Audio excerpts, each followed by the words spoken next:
Good morning to all. आज जो topic अपन चालू कर रहे हैं, the name is current electricity.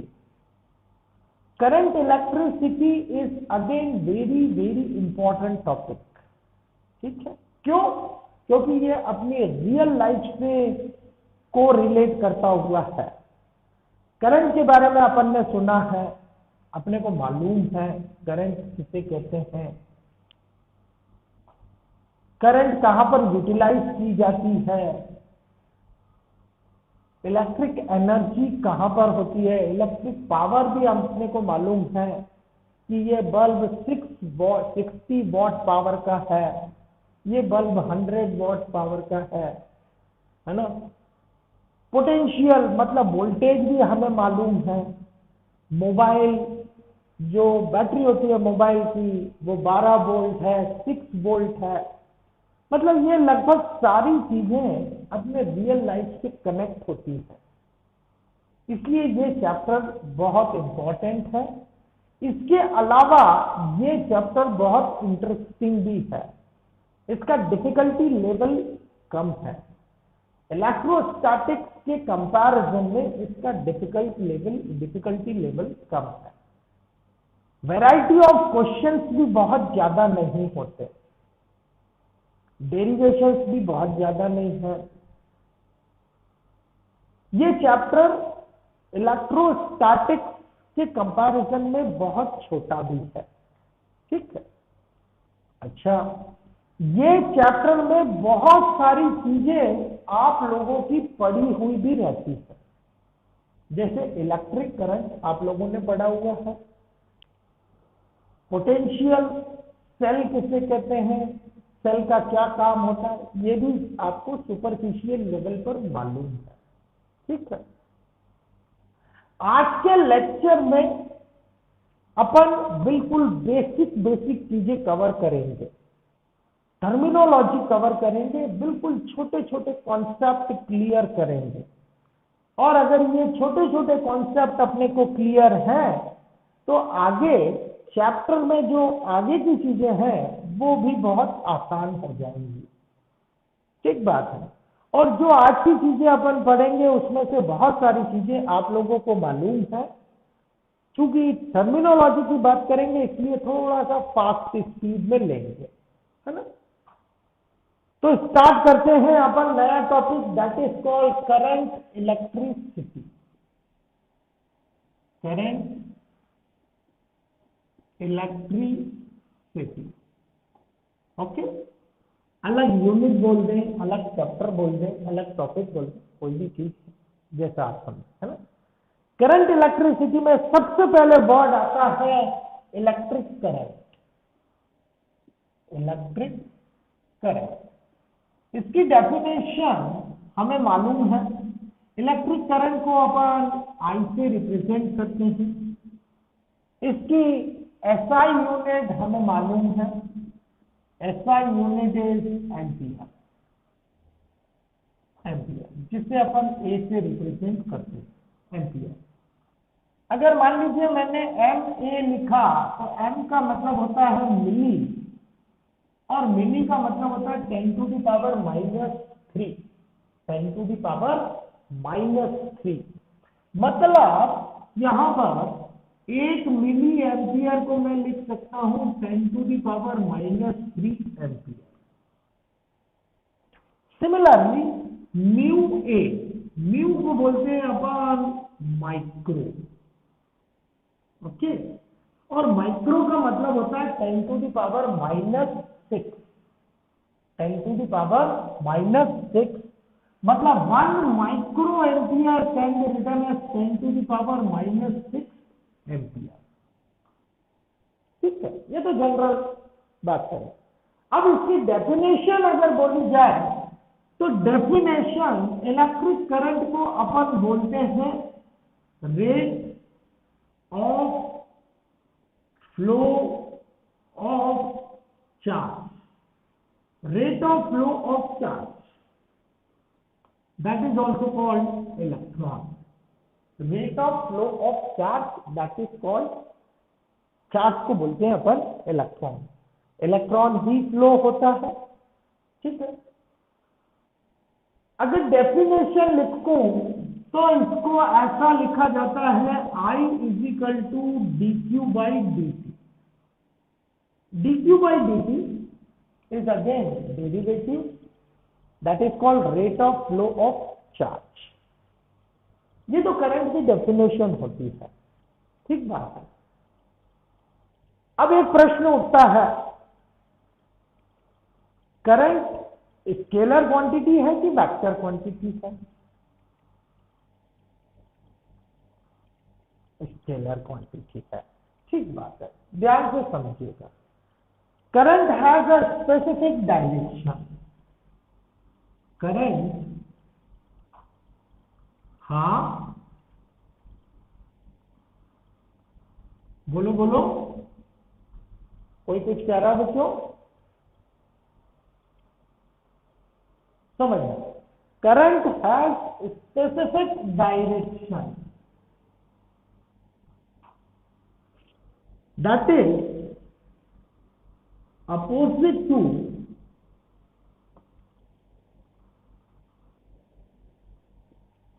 flow of electron।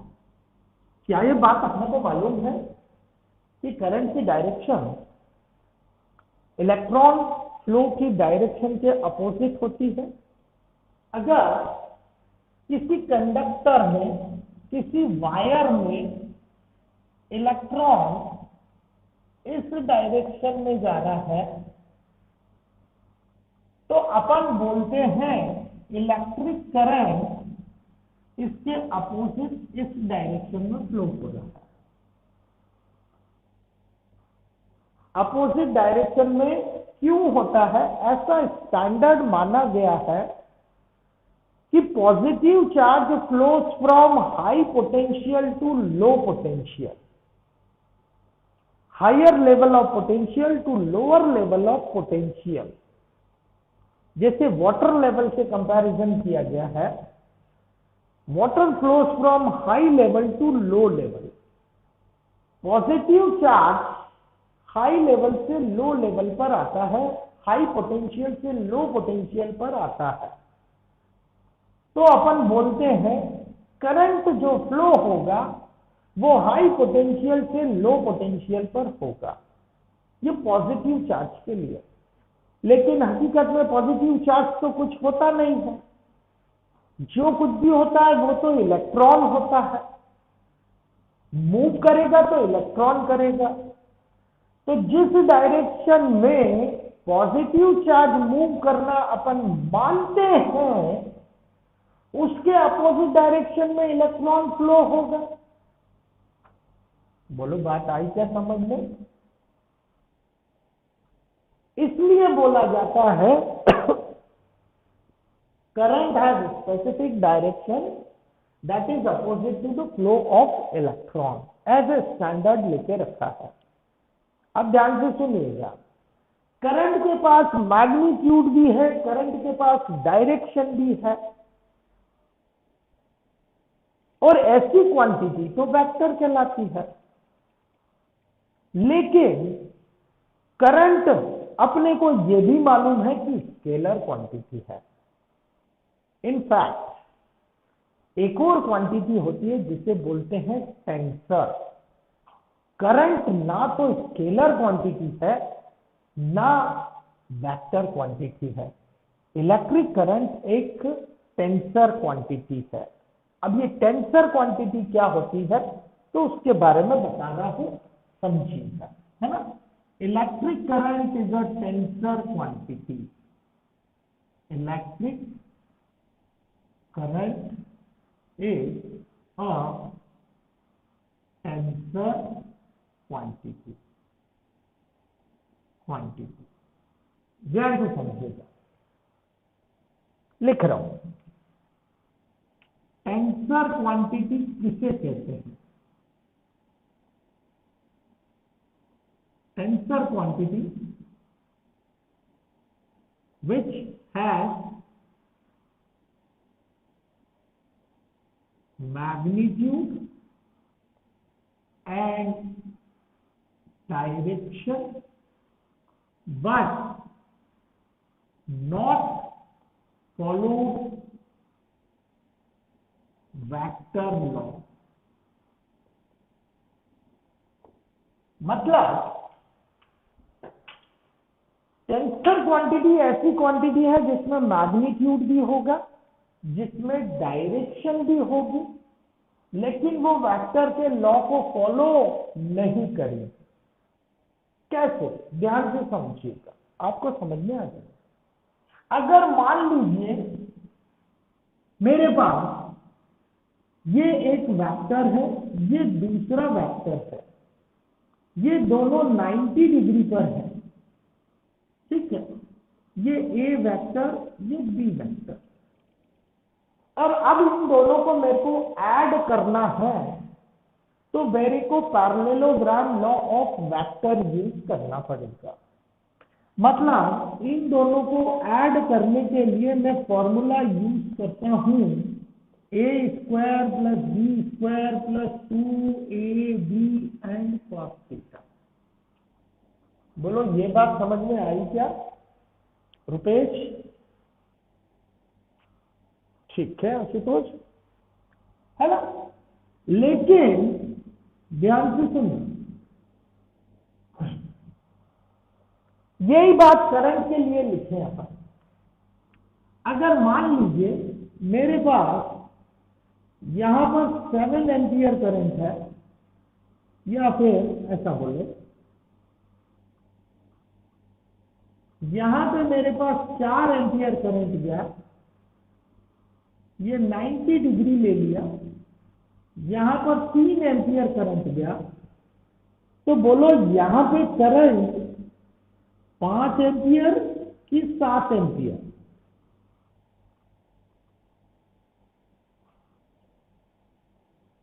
Yes, 7 ampere. 7 ampere 7 ampere आपने कैसे निकाला? 3 ampere plus 4 ampere, that is called 7 ampere. 5 ampere current नहीं होगा, यहां पे करंट आएगा 3 ampere plus 4 ampere is equal to 7 ampere. ठीक बात है। डायरेक्शन भी है, मैग्नीट्यूड भी है। अगर मैं यहां पर वेक्टर लॉ लगाता हूं तो मेरे पास हो जाएगा 3 square plus 4 square plus 2 into 3 into 4 into cos 90। cos 90 की वैल्यू 0 हो गई, तो ये हो गया 3 स्क्वायर प्लस 4 स्क्वायर, तो ये हो गया मेरे पास 5। लेकिन ये मेरे पास गलत है। अगर ये वेक्टर क्वांटिटी होती तो मैं इस तरीके से सॉल्व करता। चूंकि ये वेक्टर क्वांटिटी नहीं है, ये वेक्टर लॉ को फॉलो नहीं करती है, लेकिन इसके पास एक स्पेसिफिक डायरेक्शन है। अब स्पेसिफिक डायरेक्शन कैसी, तो आपको समझ में आ जाएगा, वो भी क्लियर करता हूं। मैग्नीट्यूड तो क्लियर है, ये 3 एम्पियर है, ये 4 एम्पियर है, ये 7 एम्पियर है, इसकी डायरेक्शन यहां पर भी क्लियर है। अब स्पेसिफिक डायरेक्शन के लिए बात करनी है, देखो आपको समझ में आ जाएगा, ध्यान से समझिएगा। अगर मान लीजिए मैं ऐसा बोलूं कि यहां पर ये 5 एम्पियर करंट है, यहां पर मेरे पास 1 एम्पियर करंट है, इसको ले लेता हूं मैं O, इसको ले लेता हूं A, तो बोलो AO ब्रांच में करंट कितना और ये कहां से कहां फ्लो हो रहा है? शिवा 6 एम्पियर है आपके पास, यहां पे करंट 6 एम्पियर है। अब इसके फ्लो की डायरेक्शन किस तरफ है? O to A, O to A। बोलो डायरेक्शन भी फिक्स हो गई क्या इसकी? से यस और नो? बोलो बात आई समझ में? इसके पास डायरेक्शन भी है, इसके पास मैग्नीट्यूड भी है, डायरेक्शन स्पेसिफिक है, लेकिन ये इस लॉ को फॉलो नहीं करती है, इसलिए इसको बोलते हैं tensor quantity. It is not scalar, it is not vector. Book 2 तरीके से मेजर किया जाता है। ये जो अपन बात कर रहे हैं इलेक्ट्रिक करंट, इसको दो तरीके से मेजर करते हैं। एक करते हैं पर्टिकुलर टाइम पर। पर्टिकुलर टाइम पर मतलब let's say t equal to 5 second पर करंट की वैल्यू बताइए। ठीक। दूसरा बोला जाता है टाइम इंटरवल में करंट की वैल्यू बताइए। Find the value of current t equal to 0 to t equal to 10 second. मतलब 0 से लेके 10 सेकेंड पूरे टाइम इंटरवल में कितना करंट गया उसकी वैल्यू बताइए। ठीक बात है। ये दो तरीके से करंट मेजर की जाती है। इसको और दूसरे तरीके में बोले तो एक को बोला जाता है इंस्टेंटेनियस करंट और दूसरे को बोला जाता है एवरेज करंट। करंट दो तरीके से मेजर की जाती है। एक होता है इंस्टेंटेनियस,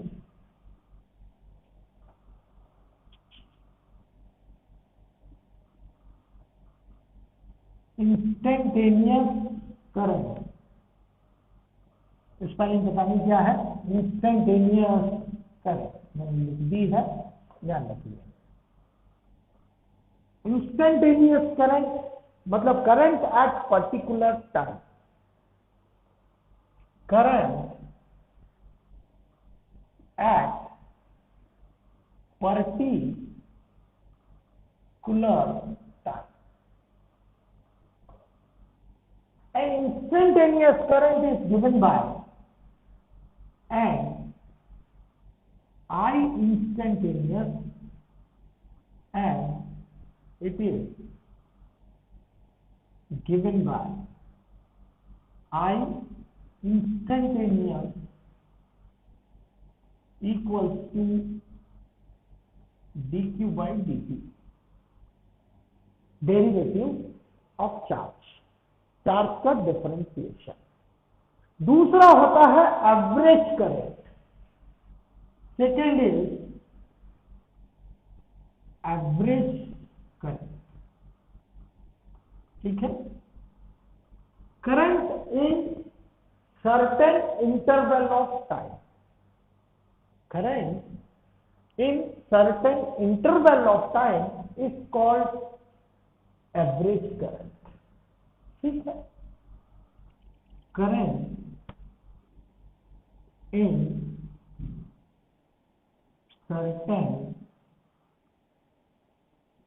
interval of time, ठीक है, and it is given by and it is given by I average equals to total charge flows upon total या time interval upon time interval, जिसे अपन delta Q upon delta T इस तरीके से लिखते हैं। ठीक बात है। ये आई एवरेज के लिए है। एवरेज करंट फाइंड आउट करने के लिए अपने पास एक और फॉर्मूला होता है। इनफैक्ट जो एवरेज के लिए मैं फॉर्मूला बता रहा हूं वो सिर्फ करंट के लिए ही नहीं है, वो किसी भी क्वांटिटी का एवरेज फाइंड आउट करने के लिए है। शायद आपको ध्यान होगा मैंने ये फॉर्मूला आपको 11th में बताया है। I average can be written as integration of I dt upon integration of dt। ठीक है। ये किसी भी क्वांटिटी का एवरेज फाइंड आउट करने का तरीका है।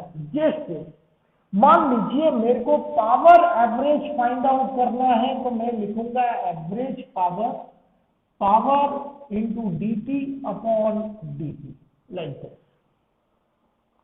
इससे अपन किसी भी क्वांटिटी का एवरेज फाइंड आउट करते हैं। यही तरीका अपने को यूटिलाइज करना होता है। इसी से अपन एवरेज की वैल्यू फाइंड आउट करते हैं। कैसे, समझिएगा, देखिए एग्जाम्पल से ये दोनों चीजें बहुत अच्छे से समझ में आ जाएगी।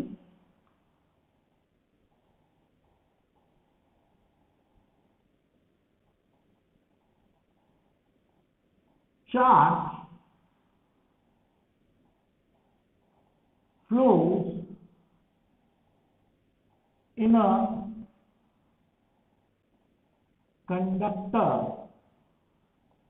is given by Q equals to T square plus 4 coulomb. Find current at T is equal to 2 seconds. दूसरा, find current between T is equal to 0 to T is equal to 5 seconds. Question को पढ़ के देखें साहब। Q is equal to T square plus 4, ये charge flow हो रहा है। Charge flow depends on time. जैसे जैसे टाइम बढ़ेगा वैसे वैसे चार्ज फ्लो भी बढ़ता चला जाएगा। पहला पार्ट बोल रहा है हमें T is equal to 2 second पर, मतलब पर्टिकुलर टाइम पर करंट फाइंड आउट कीजिए, मतलब इंस्टेंटेनियस करंट फाइंड आउट करना है। ये टाइम इंटरवल बोल रहा है 0 से 5 सेकेंड तक करंट फाइंड आउट कीजिए, मतलब ये एवरेज करंट फाइंड आउट करने की बात कर रहा है। कई बार क्वेश्चन में मेंशन भी होता है find I average, okay, between 0 to 5 second, ऐसा भी मेंशन होता है। ठीक है, विश्वास, क्वेश्चन समझ में आया क्या? देखिए कैसे फाइंड आउट करेंगे। आई इंस्टेंटेनियस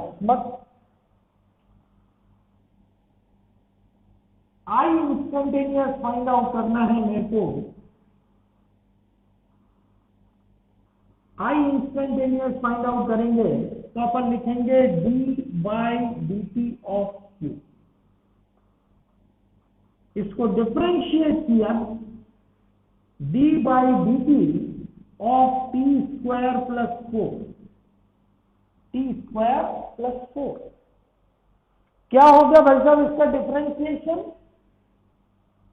आई इंस्टेंटेनियस मतलब हो गया मेरे पास T स्क्वायर का डिफरेंशिएशन 2T और 4 का डिफरेंशिएशन 0। इसमें तो कोई डाउट नहीं है किसी को? अमोघ,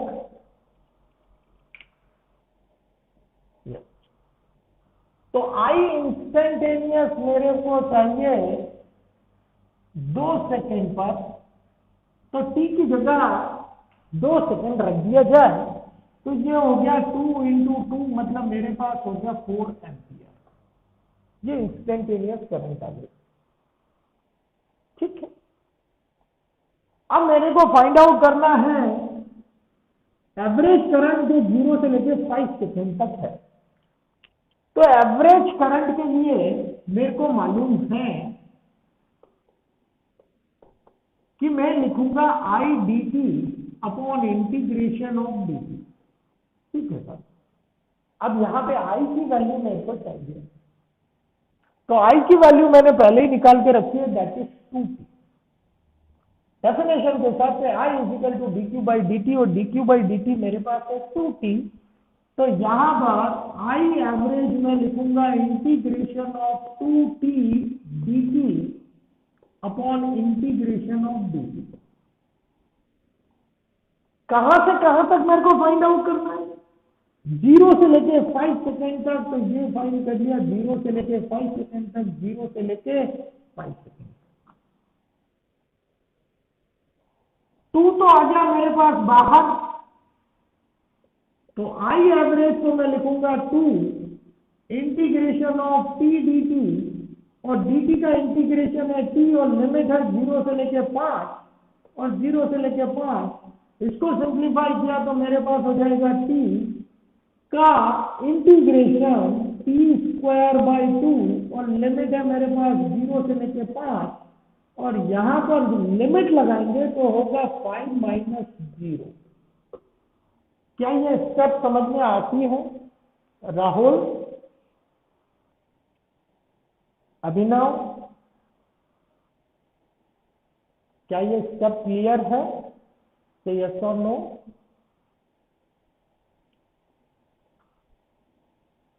नो, ओके, यस। जहां पर भी डाउट है जरूर पूछें,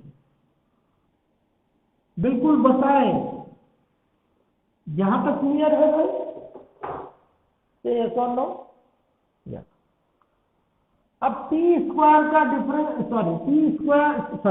t का इंटीग्रेशन कितना बच्चों?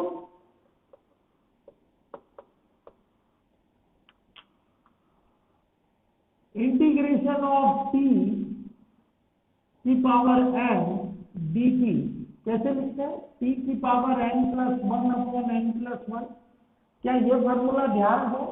विश्वास? तो यहां पर मेरे पास है t की पावर 1, तो बोलो इसका इंटीग्रेशन क्या होगा? 2 t की पावर 2 अपॉन में कितना आएगा? अपॉन 2। लिमिट है 0 से लेके 5। बोलो यहां तक क्लियर है राहुल? यहां तक समझ में आया बेटा? है ना? Upon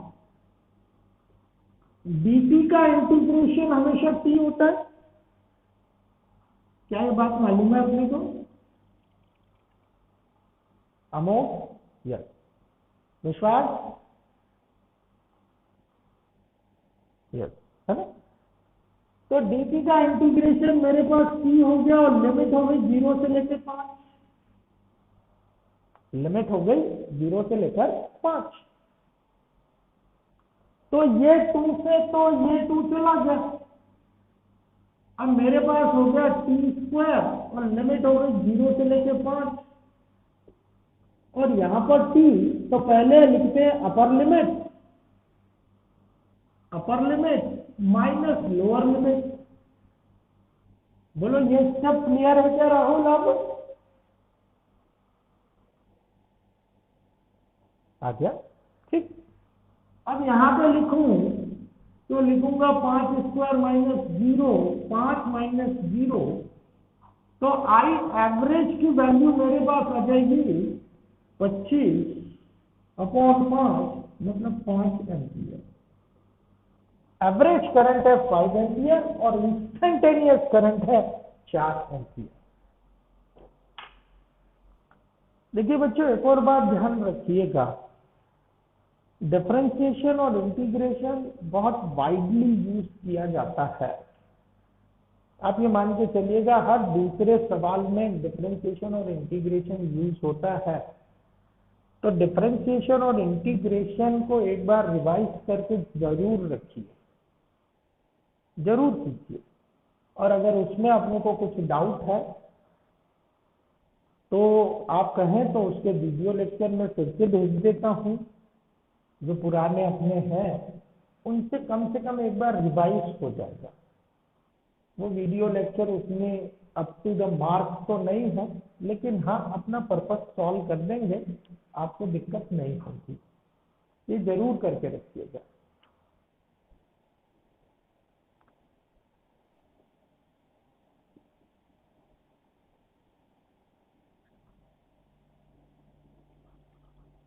current flows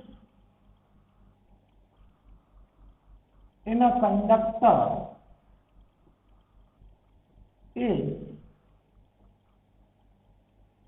given by, current flows in a conductor is given by I equals to 3t² ampere. Find पहला part, current at t = 2 second. दूसरा पार्ट,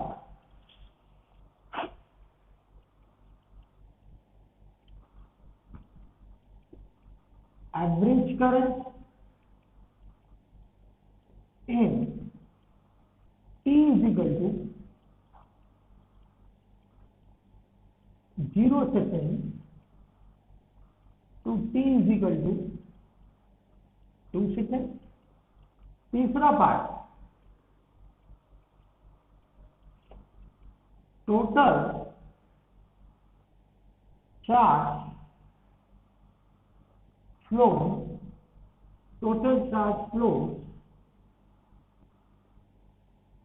अप टू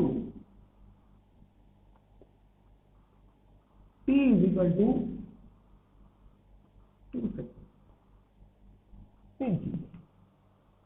क्या कोशिश कर सकते हैं इस सवाल के लिए? Yes, do it, do it.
Yes, हाँ, आई करंट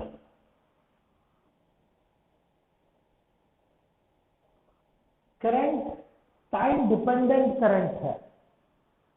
टाइम के साथ साथ करंट बढ़ता चला जा रहा है। आया रजनी, समझ में आया कि करंट है? अरे अरे, कैपिटल आई लिखो या सिंपल आई लिखो, एक ही बात है, एक ही बात है। वो मैंने जनरल वे में लिख दिया। हो जाए तो डन बोलिएगा बच्चों।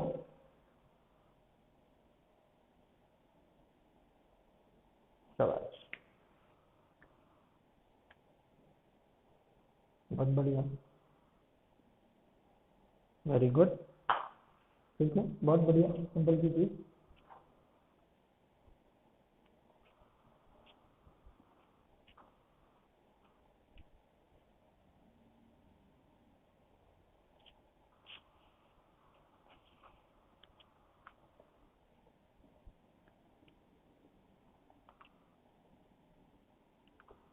देखें, चेक करिएगा क्या क्या आंसर आता है, चेक करना।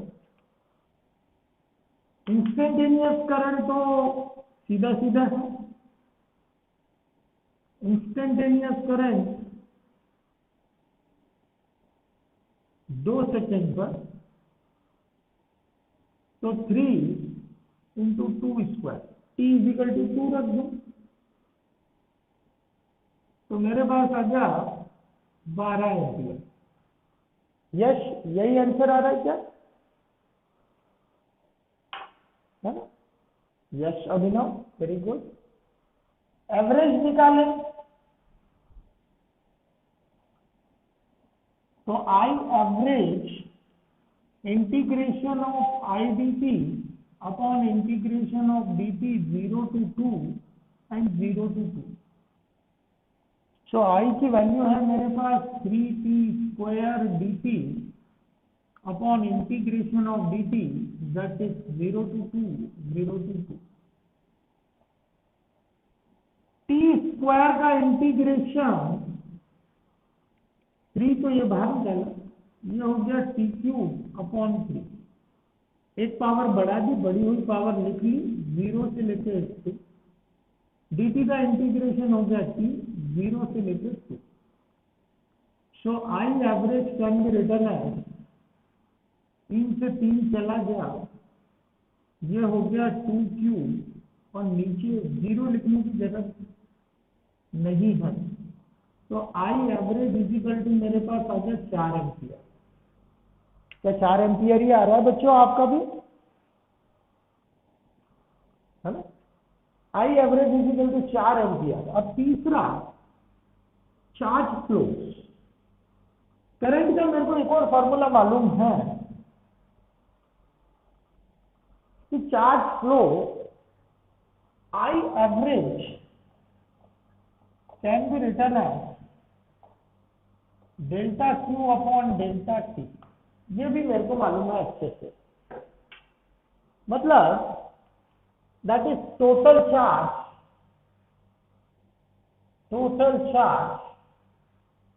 अपॉन टाइम टेकन, मतलब टाइम इंटरवल। आई एवरेज की वैल्यू है मेरे पास 4। टोटल चार्ज को मैं ΔQ लिख लूं, time up to 2 second, 2 second तक, तो यहां पे 2। So ΔQ equal to 8 coulomb charge. सही है तो? क्या आपका आंसर भी यही आ रहा है अमोघ? यस, सभी को किए, ठीक बात है ना?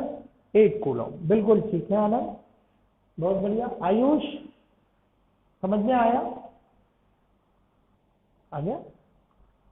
मेरा ख्याल है एवरेज करंट और इंस्टेंटेनियस करंट की वैल्यू अपन कैसे फाइंड आउट करते हैं वो समझ में आ गई होगी, ठीक है?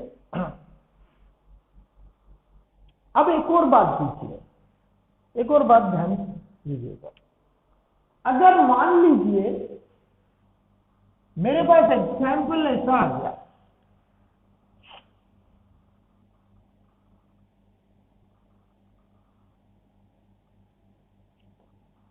यहां पे टाइम है, यहां पे क्यू है, ठीक है? ये ग्राफ ऐसा है, t equal to 2 second, t equal to 4 second, t is in second, ठीक? यहां पर चार्ज मेरे पास t इजिकल टू 2 सेकेंड पर मैं ले लेता हूं 10 कूलम, और t इजिकल टू 4 सेकेंड पर ले लेता हूं 20 कूलम, ठीक?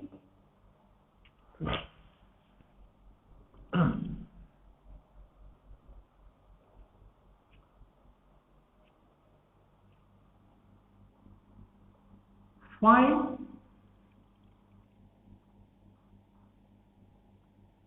Magnitude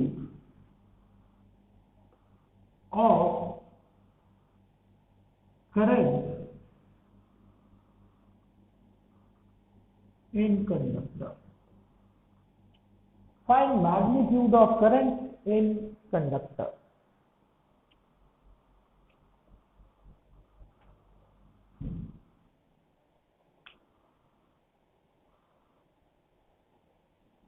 magnitude of current in conductor, हाँ, 5 एम्पियर। कैसे किया 5 एम्पियर?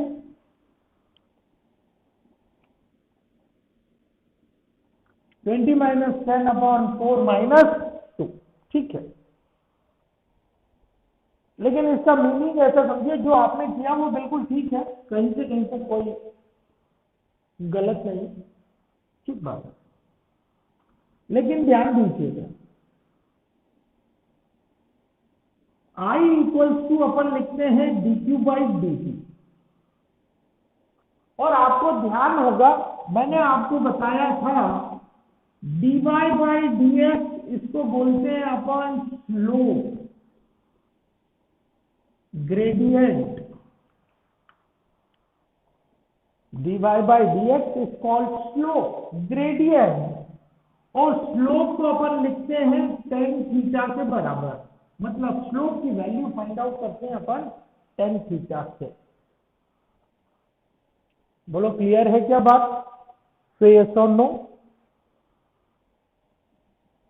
ठीक है, तो यहां पर भी मेरे को tan थीटा की वैल्यू निकालनी है। ये मेरे पास थीटा एंगल आ गया, इसको अलग से बना लो। ये मेरे पास थीटा एंगल आ गया, तो थीटा एंगल को मैं लिख सकता हूं tan theta is equal to I equal to, कहीं पर भी ले लूं, 10/2 ले लूं, 20/4 ले लूं, या और कहीं पर भी ले लूं, तो भी मेरे पास ऐसा ही आएगा, दैट इज 10/2 मतलब 5 एम्पियर। 10/2 मतलब 5 एम्पियर आ गया। आपको आपकी बार करंट आ गया इधर,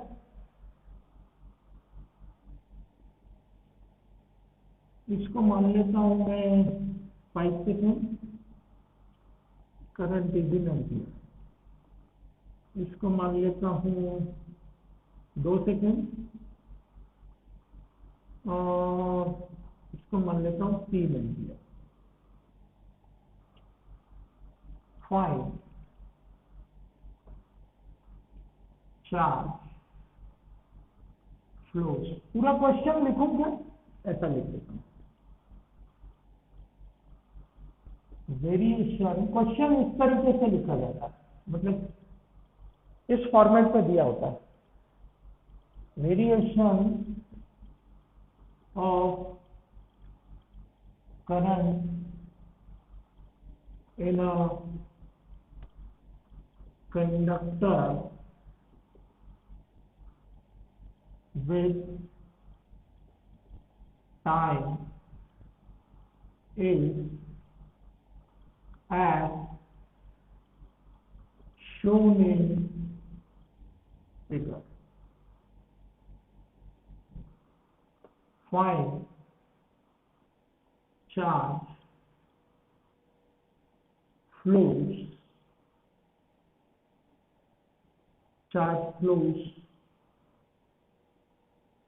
through conductor in 5 seconds.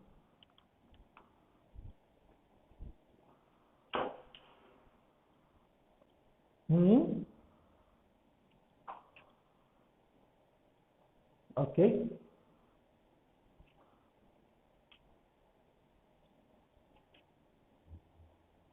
जिसका डन हो जाए वो बताइएगा।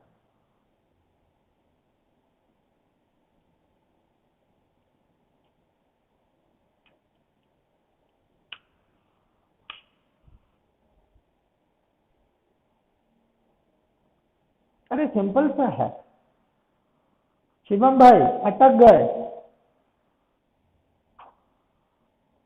अरे करो करो करो, क्या अप्रोच लगा रहे हो ये तो बता दो। अनुराग,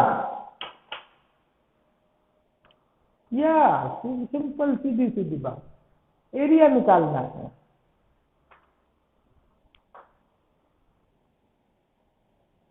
अरे भैया, I is equal to delta Q upon delta T, तो delta Q is equal to I delta T. 15 है, अच्छा कुछ कैलकुलेशन हो रहा होगा, ठीक है। एरिया ठीक है सर, मतलब इसको लिख लूं मैं area of IT graph, area of IT graph, ठीक बात है। तो एरिया ऑफ आईटी ग्राफ निकालने के लिए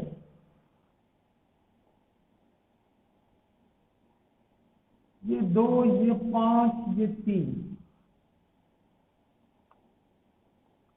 तो delta Q is equal to, ये ट्राइंगल मतलब हाफ, ये 0, बेस हो गया 2, हाइट हो गई 3, प्लस ये हो गया मेरे पास स्क्वायर, तो 2 से 3 मतलब 3, सॉरी 2 से 5 मतलब 3 और 3 प्लस 9,